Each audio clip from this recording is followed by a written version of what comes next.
কিভাবে কাজ করতেছে আমার ভাইয়েরা এত রোদে কষ্টে, কি বলবো। এটা ফ্লাইওভার হইতাছে, মানে কি কষ্ট, রোদ, প্রচন্ড রোদ, রোদের ভিতরে কাজ করতে হয়।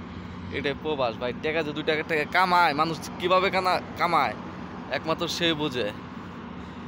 এটা ফ্লাইওভার হচ্ছে, ফ্লাইওভারটা হলো, এই ফ্লাইওভারটা আমাদের হাইপ কোম্পানির সামনে হচ্ছে। মানে এটা দুধ আছে, এই যে অ্যাক্সিডেন্ট সব কিছু বেশি হয়। ফ্লাইওভার থাকলে যেটা একদম ওই সাইডে যাবো, এই সাইডে কাজ নাই, সেগুলো একদম উপর দিয়ে যাবো গা। আর এই অপর সাইডে পান্ডা মানে মার্কেট আছে, মার্কেট থাকার কারণে মানুষের যাতায়াতের সমস্যা হয়, তার জন্য এটা দিতেছে। কীভাবে কাজ করতেছে মানুষ।